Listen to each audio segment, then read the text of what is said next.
Sto bene o sono bene? In questo video cerchiamo di capire la differenza fra il verbo stare e essere in italiano. Iniziamo!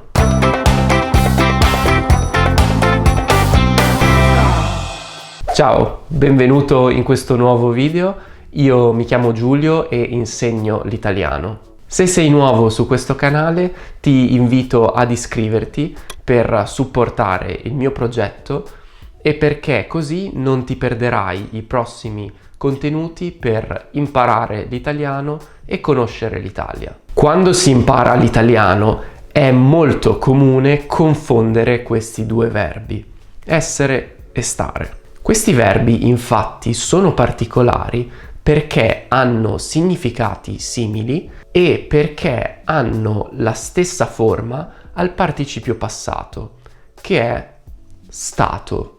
Quindi è facile confonderli perché tutte le forme composte sono uguali. Sono stato, ero stato, sarò stato. In generale possiamo dire che il verbo essere si traduce con l'inglese to be. Quindi in quali situazioni si usa il verbo essere? Di solito il verbo essere si usa banalmente per descrivere qualcosa che esiste, oppure una qualità o una condizione di una cosa o di una persona. Quindi per esempio Fabio è allegro, l'acqua è calda. Sei americano? Loro sono i miei amici. Sono avvocati.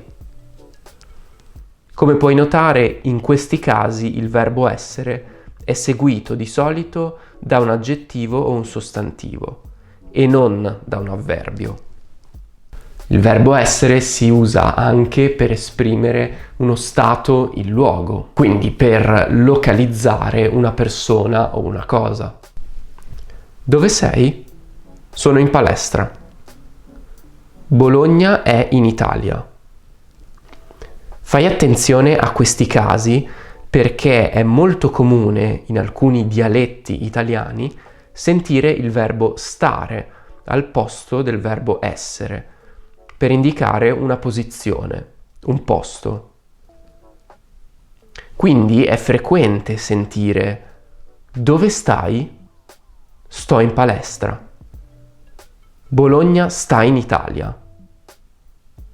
È molto comune usare il verbo essere insieme alla particella ci, con il significato di essere presente o avere luogo. Ci sei alla festa? Non c'è più sale in casa. Oggi c'è la lezione di italiano. Bene, questi erano gli usi principali del verbo essere. Ma ora passiamo al verbo stare. Il verbo stare si usa per esprimere una condizione fisica o psicologica temporanea e si usa con un avverbio. Come stai? Sto bene. Ti sta bene quella giacca? Stare può anche avere il significato di rimanere o restare. Facciamo degli esempi. Esci stasera? No, sto a casa. Jacopo è stato in ufficio fino a sera. Stare può anche essere seguito da un aggettivo per dare un ordine. State calmi. Stai zitto. State attenti, ragazzi. Bene, ora che abbiamo visto gli usi generali di entrambi i verbi, proviamo a vedere qualche esempio dei due verbi in contrasto, usati nello stesso tipo di frase. Se io dico dove sta lo zucchero? Sta nel primo scaffale in cucina. Dov'è lo zucchero? È nel primo scaffale in cucina. Qui c'è una piccola sfumatura di significato che rende le due frasi diverse. Entrambe le frasi sono corrette, però c'è una piccola sfumatura di significato che rende le due frasi diverse.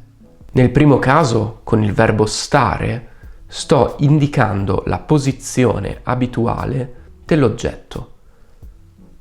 Quindi di solito la posizione dello zucchero è in cucina, nel primo scaffale. Nel secondo caso, con il verbo essere, ho un'indicazione della posizione, ma riferito in particolare al momento in cui parlo.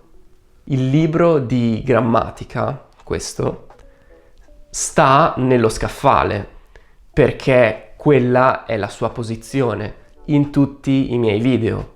Ma per esempio, se prendo una moka e la metto qui, posso dire che la moka è sullo scaffale, non sta sullo scaffale, perché quella non è la sua posizione, non è sempre lì, ok? Normalmente non è presente, ora non c'è più.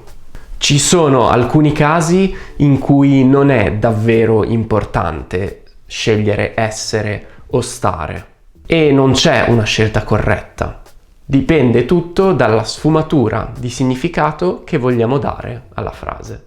Bene, spero che la differenza fra questi due verbi, essere e stare, sia un po' più chiara. Scrivimi se hai dei dubbi in particolare su questo tema e ti risponderò nei commenti.